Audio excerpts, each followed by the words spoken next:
BA BEd first year और BSc BEd first year में हम अनुदेशनात्मक प्रणाली एवं शैक्षिक मूल्यांकन पढ़ रहे हैं। इससे पहले हमने शैक्षिक उद्देश्यों के बारे में पढ़ा था। अब शैक्षिक उद्देश्यों के साथ साथ जैसे हमने इसमें पहले शिक्षण के अर्थ को, उसकी परिभाषाओं को भी पढ़ा है, तो शिक्षण के साथ साथ अब हमें अनुदेशन भी पढ़ना होता है, क्योंकि कई बार शिक्षण और अनुदेशन में अंतर भी लिखने के लिए एग्जाम में पूछे जाते हैं। तो ऐसी स्थिति में हमें जैसे पहले शिक्षण के अर्थ को बताना होता है, उसकी कुछ परिभाषाएं बतानी होती हैं, और अनुदेशन में अंतर पूछा है तो अनुदेशन का भी हमें अर्थ बताते हुए उसकी भी कुछ परिभाषाएं लिखनी होती हैं। फिर दोनों में हम अंतर लिखकर बताते हैं। ये क्वेश्चन पे डिपेंड करता है कि वो उसे में कितने नंबर के आधार पर इन चीज़ों को पूछा गया है। यदि कम मार्क्स से पूछा गया है तो केवल शिक्षण की एक परिभाषा, अनुदेशन की एक परिभाषा बताते हुए दोनों में अंतर लिख देंगे। अन्यथा 10 नंबर या 15 नंबर में ये प्रश्न पूछा जाए तो वहाँ शिक्षण के संप्रत्यय को भी हम स्पष्ट करेंगे, अनुदेशन के संप्रत्यय को भी स्पष्ट करेंगे। उसके बाद दोनों के अंतरों में दोनों में अंतर करेंगे, अर्थात दोनों के अंतरों को डिफाइन कर देंगे। तो इस दृष्टि से शिक्षण हम पहले पढ़ चुके हैं।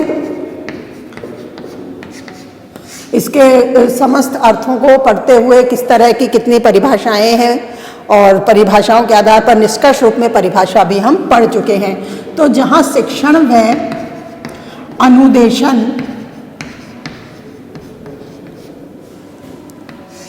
अनुदेशन में अंतर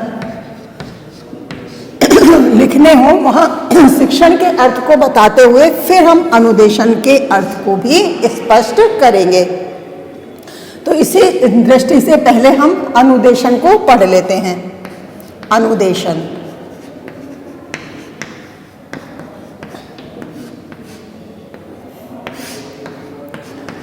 अनुदेशन देखो, हालांकि जो शिक्षण कार्य है, कक्षा में शिक्षा का कार्य पाठ्यक्रम के माध्यम से किस प्रकार बालकों तक संप्रेषित किया जाता है, लगभग वही कार्य है अनुदेशन भी, क्योंकि कक्षा में शिक्षक द्वारा जो भी कार्य, जो भी शिक्षा उन्हें दी जा रही है, वो किस रूप में दी जा रही है, एक तरह से ये कहें कि उन्हें सूचना दी जाती है। तो अनुदेशन का जो अर्थ है, क्योंकि शिक्षक क्या करता है, विद्यार्थियों का अनुदेशन करता है, उन्हें वह सूचना प्रदान करता है। तो अनुदेशन का जो शाब्दिक अर्थ लिया जाता है वह सूचना देने से लिया जाता है, सूचना देना।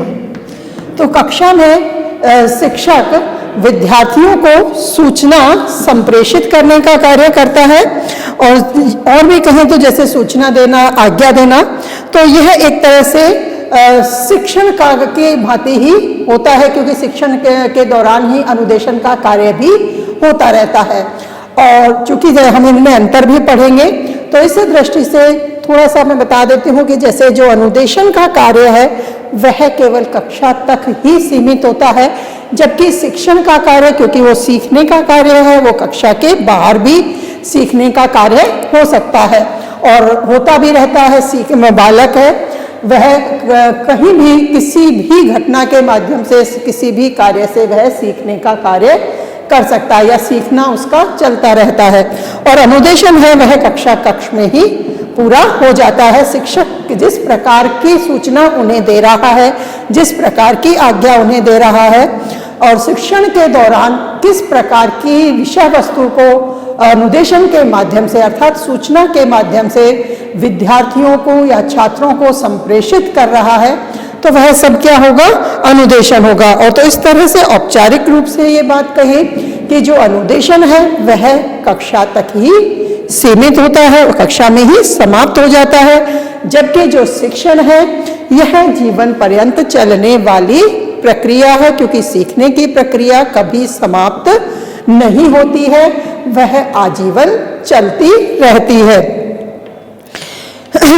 कक्ष में जो भी अनुदेशन चल रहा होता है उसमें शिक्षक की समस्त क्रियाओं को सम्मिलित किया जाता है, क्योंकि शिक्षण के दौरान अनुदेशन के माध्यम से अपनी पाठ्य वस्तु अथवा कहीं अपनी विषय वस्तु को शिक्षक विद्यार्थियों तक संप्रेषित करता है उस संप्रेषण के लिए वह जितनी भी प्रकार की क्रियाओं को अपनाता है, वह समस्त क्रियाएं अनुदेशन के अंतर्गत सम्मिलित की जाती हैं। जैसे शिक्षक पढ़ाते समय कुछ प्रश्नोत्तर को भी पूछ रहा है, प्रश्नों की क्रिया कर रहा है, छात्रों से उत्तर ले रहा है। यदि उत्तर नहीं आ रहे हैं तो उन्हें किस प्रकार एक्सप्लेन करके उन्हें बताया जा रहा है। कई तरह की चर्चाएं की जा रही हैं, कई तरह के प्रयोगों के माध्यम से भी वह अपनी शिक्षण विषय वस्तु को बालकों के समक्ष स्पष्ट करता है। तो वहाँ भी अनुदेशन ही कार्य करता है, अनुदेशन ही काम आता है। इसी तरह से जो शिक्षण विधियां हैं, शिक्षण विधियों का सहयोग लेते हुए भी वह अपने शिक्षण विषय वस्तु को स्पष्ट करता है। तो अनुदेशन में अधिकतर ज्यादा से ज्यादा, जैसे शिक्षण की प्रक्रिया में तो क्या करा जाता है कि पाठ्यक्रम के साथ पाठ्यक्रम में बालक को विशेष स्थान देते हुए कि बालक किस प्रकार सीखता है, उसके सीखने की प्रक्रिया का ध्यान रखा जाता है। जबकि जो अनुदेशन है उसमें पाठ्यक्रम पर विशेष ध्यान दिया जाता है। अपने अनुदेशन के माध्यम से, सूचनाओं के माध्यम से शिक्षक अपने पाठ्यक्रम को पूरा करने पर ध्यान देता है, अधिक उसी पर उसका ध्यान केंद्रित रहता है, क्योंकि इसका मुख्य लक्ष्य एक निश्चित समय में संपूर्ण पाठ्यक्रम को पूरा करके छात्र को परीक्षा के लिए तैयार करना भी होता है। अनुदेशन में अध्यापक का ही स्थान प्रमुख होता है, क्योंकि अनुदेशन का कार्य अध्यापक द्वारा किया जाता है। यहाँ केवल सूचना संप्रेषित करने से अर्थ है, यानी पाठ्यक्रम को पूर्ण रूप से बालकों तक संप्रेषित करने से संबंधित होता है। इसीलिए यहाँ मुख्य स्थान अध्यापक का होता है। कक्षा में छात्रों में व्यक्तिगत विभिन्नताएं भी पाई जाती हैं, लेकिन अनुदेशन में पाठ्यक्रम को पूरा करना ही अध्यापक अपना कर्तव्य समझता है।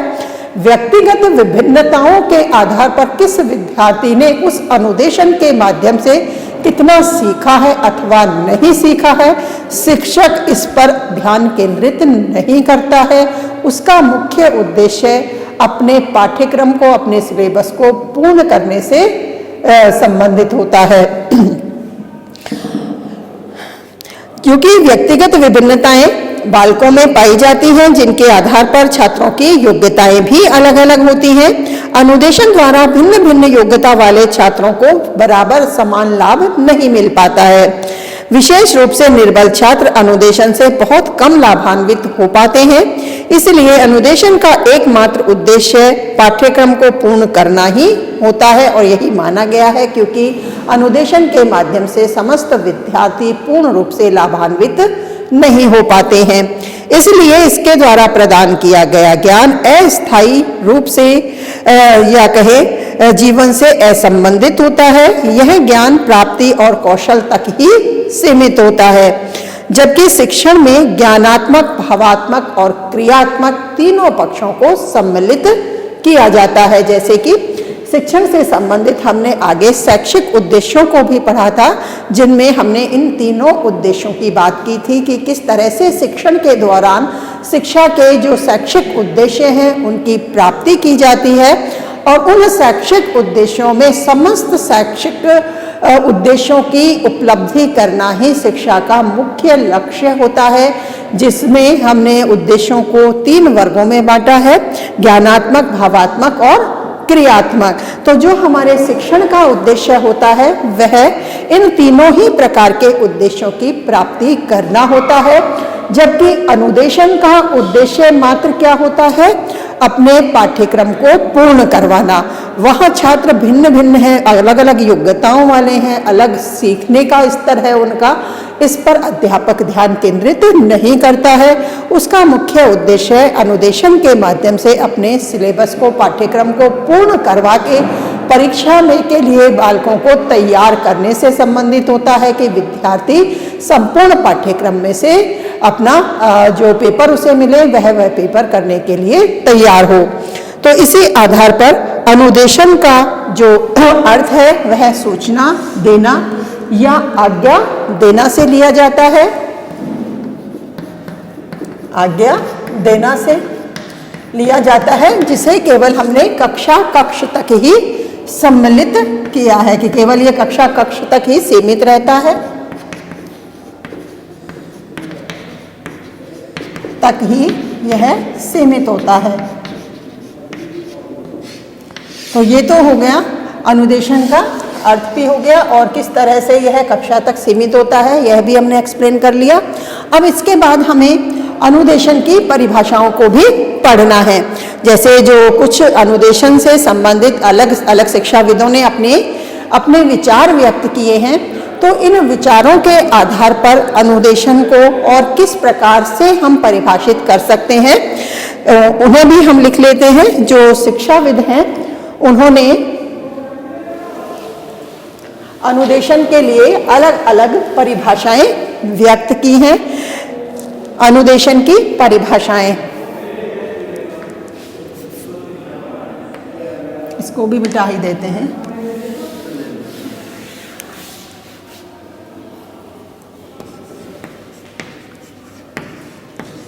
अनुदेशन की परिभाषाएं,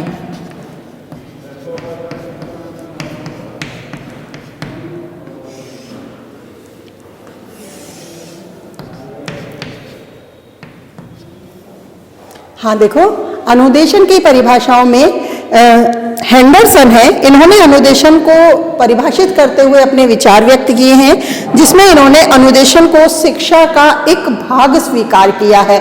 अनुदेशन एक शिक्षा का भाग ही है। ऐसे ही एस.एम. कोरे हैं, इन्होंने अनुदेशन को एक पूर्व नियोजित शैक्षिक प्रक्रिया का नाम दिया है कि अनुदेशन एक प्रकार से पूर्व नियोजित एक शैक्षिक प्रक्रिया है जिसके माध्यम से यह निर्धारित कर लिया जाता है या अध्यापक द्वारा यह निर्धारित किया जाता है कि किस प्रकार विद्यार्थियों को अपने इस पाठ्यक्रम की अमुक विषय वस्तु को बालकों तक सूचना के माध्यम से संप्रेषित करना है या अनुदेशन के माध्यम से इसे पूर्ण करवाना है, जिसमें शिक्षार्थी को वातावरण को इस प्रकार नियंत्रित किया जाता है कि विशिष्ट परिस्थितियों में इच्छित व्यवहार को प्रदर्शित कर सके। तो इस तरह की पूर्व नियोजित शैक्षिक प्रक्रिया है अनुदेशन, जिसमें वातावरण को भी और परिस्थितियों को इस प्रकार नियंत्रित कर लिया जाता है कि समस्त विशिष्ट परिस्थितियों में जो हम व्यावहारिक परिवर्तन चाहते हैं, अर्थात जो अधिगम विद्यार्थियों को हम करवाना चाहते हैं, उसकी प्राप्ति हम कर सकें या विद्यार्थी उस व्यवहार को प्रदर्शित कर सके, इस प्रकार का प्रयास किया जाता है। इसी तरह एस.एम. मैकमोरिन है, इन्होंने भी अनुदेशन को परिभाषित करते हुए बताया है कि अनुदेशन तकनीकी शिक्षण और सीखने की संपूर्ण प्रक्रिया को विशिष्ट उद्देश्यों के अनुसार डिजाइन करने, चलाने और उसका मूल्यांकन करने का एक क्रमबद्ध तरीका है। इसी तरह से लुम्सडेन, इन्होंने भी अनुदेशन से तात्पर्य बताया है कि शैक्षिक घटकों को इसमें इस प्रकार व्यवस्थित कर लिया जाता है कि शिक्षार्थी अपने व्यवहार में परिवर्तन कर सके, अथवा कहें कि शैक्षिक दृष्टि से जो व्यवहारिक परिवर्तन हम उनमें चाहते हैं, अनुदेशन के माध्यम से उन व्यवहारिक परिवर्तनों की प्राप्ति की जा सके। इसी तरह से और भी शिक्षाविद हैं जिन्होंने अनुदेशन को परिभाषित किया है। हम इनकी परिभाषाओं को लिख लेते हैं। एस.एम. कोरे के अनुसार, एस.एम. कोरे के अनुसार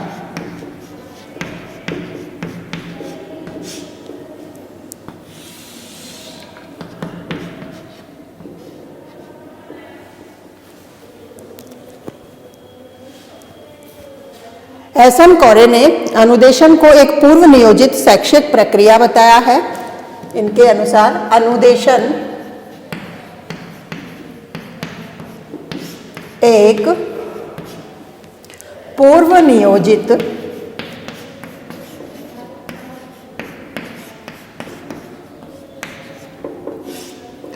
अनुदेशन एक पूर्व नियोजित शैक्षिक प्रक्रिया है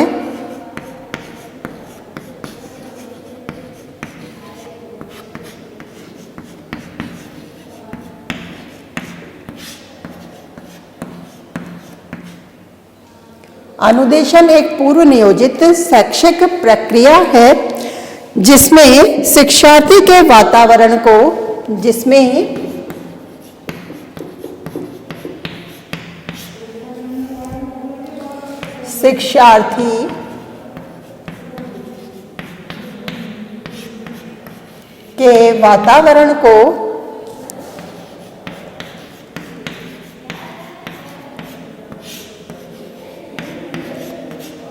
इस प्रकार नियंत्रित किया जाता है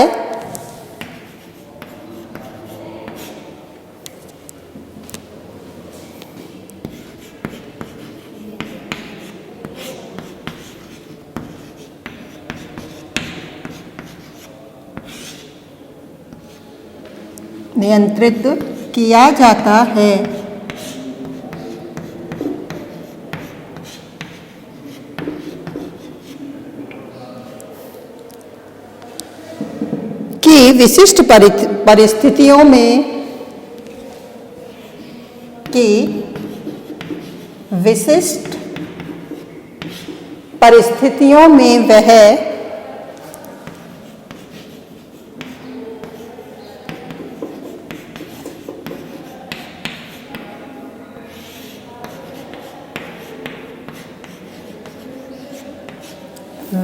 यहाँ वह से अर्थ शिक्षार्थी है।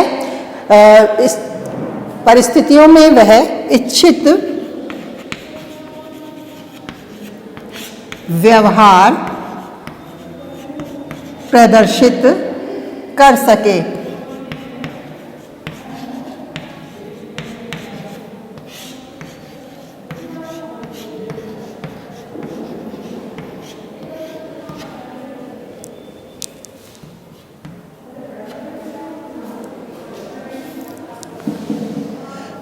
हेंडरसन महोदय के अनुसार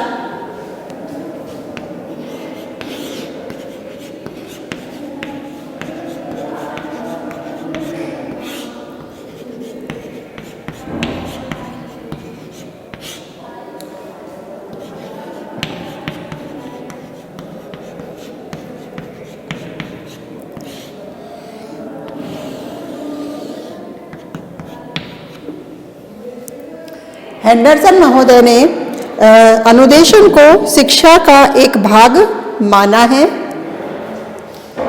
इनके अनुसार अनुदेशन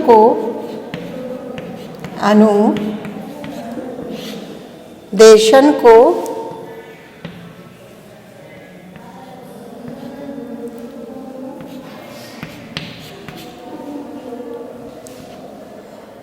शिक्षा का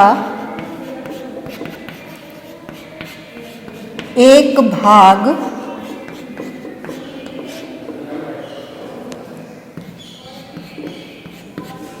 माना जाता है।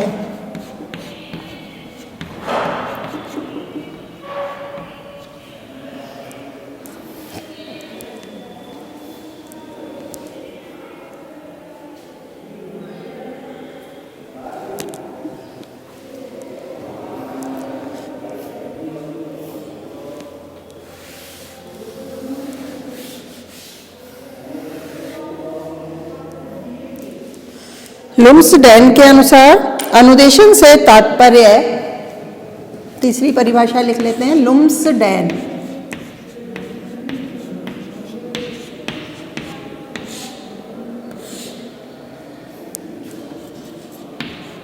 के अनुसार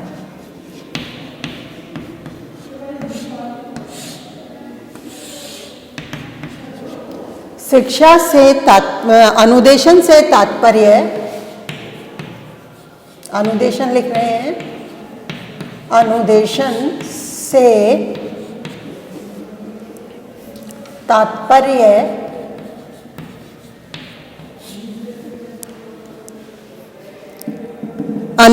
से तात्पर्य शैक्षिक घटकों को इस प्रकार व्यवस्थित करना है,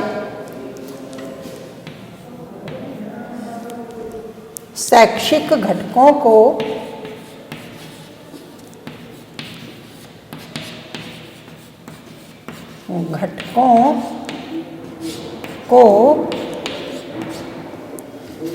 इस प्रकार व्यवस्थित करना है।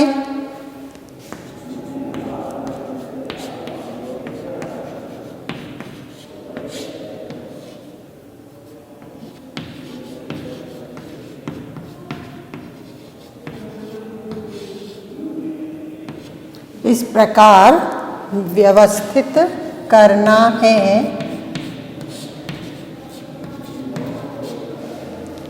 कि शिक्षार्थी में व्यवहारगत जो परिवर्तन हम चाहते हैं उसी प्रकार का परिवर्तन उनमें लाया जा सके। जो शिक्षार्थी में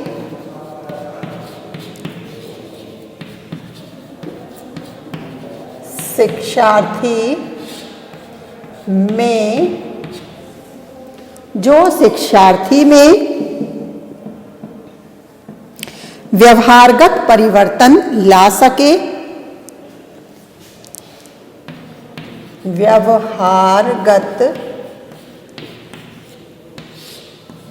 परिवर्तन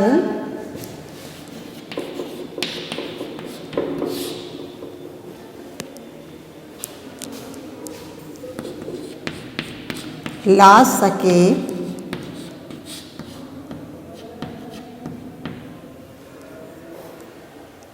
इसी तरह से आगे गेट्स हैं।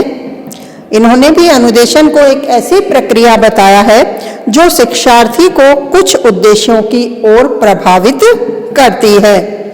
गेट्स के अनुसार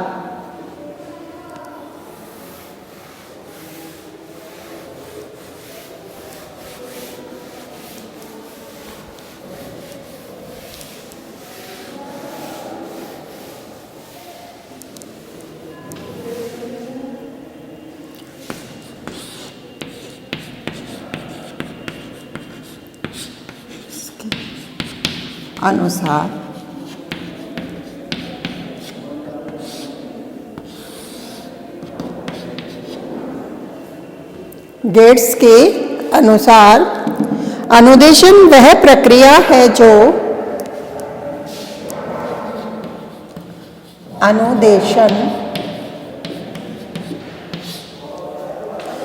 वह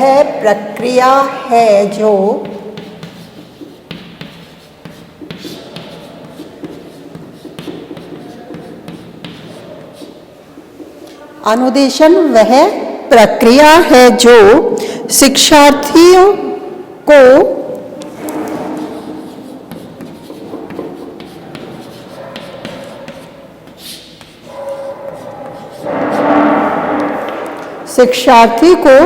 कुछ उद्देश्यों की ओर प्रभावित करती है। कुछ उद्देश्यों की ओर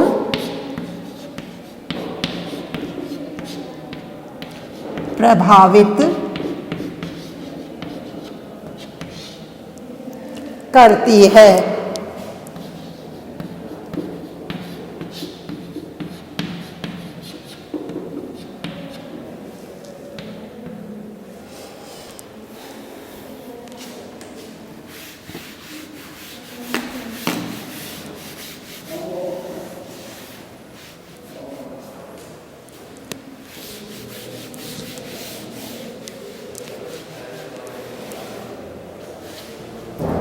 एस.एम. कोरे हैं। इन्होंने जिस तरह से शैक्षिक प्रक्रिया को परिभाषित किया है ठीक इसी प्रकार से एस.एम. मैकमोरिन है। इन्होंने भी अनुदेशन की प्रक्रिया को शिक्षण और सीखने की संपूर्ण प्रक्रिया में विशिष्ट उद्देश्यों के अनुसार डिजाइन करना और उसे चलाना, फिर उसका मूल्यांकन करना अनुदेशन के रूप में बताया है। एस.एम. मैकमोरिन।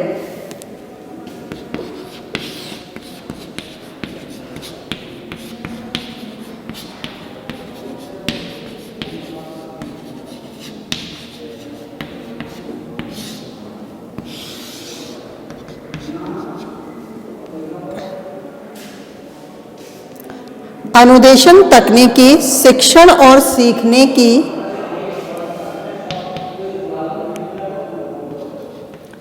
अनुदेशन तकनीकी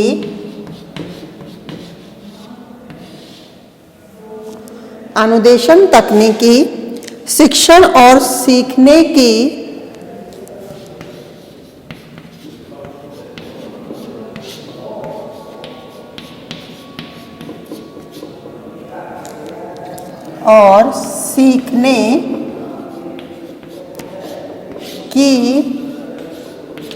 संपूर्ण प्रक्रिया को सीखने की संपूर्ण प्रक्रिया को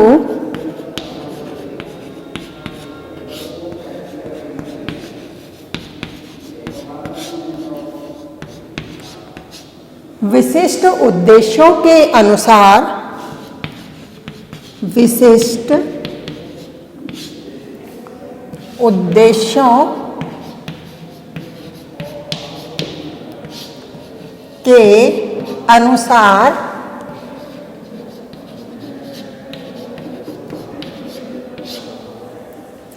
प्रक्रिया को विशिष्ट उद्देश्यों के अनुसार डिजाइन करने, चलाने और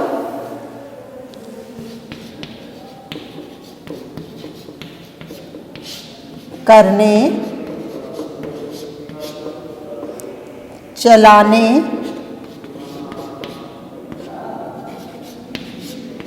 और मूल्यांकन करने का एक क्रमबद्ध तरीका है। और मूल्यांकन करने का एक क्रमबद्ध तरीका है।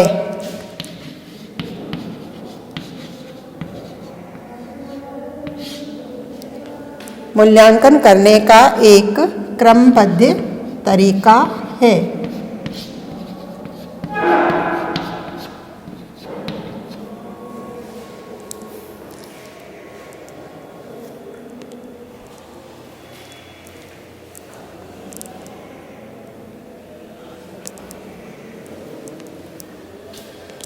अन्विन में भी अनुदेशन के प्रारूप से तात्पर्य आधुनिक कौशल तथा प्रविधियों का शिक्षा और प्रशिक्षण की आवश्यकताओं के लिए प्रयोग करने से लिया है। अन्विन के अनुसार एक परिभाषा और लिख लेते हैं।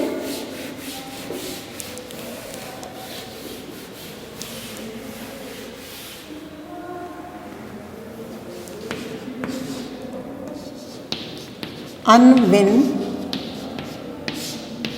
के अनुसार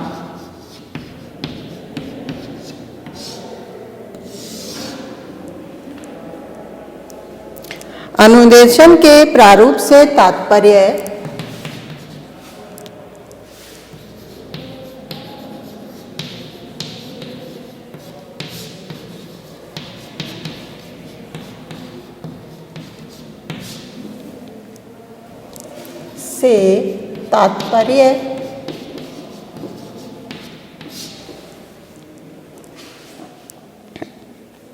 आधुनिक कौशल तथा प्रविधियों का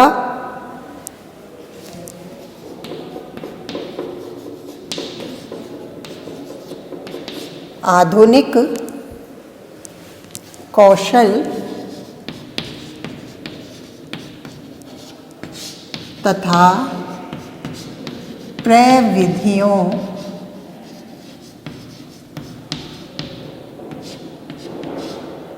का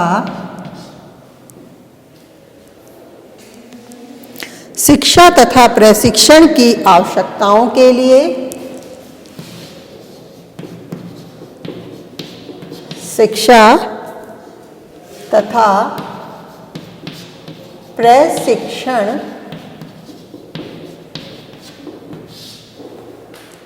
की आवश्यकताओं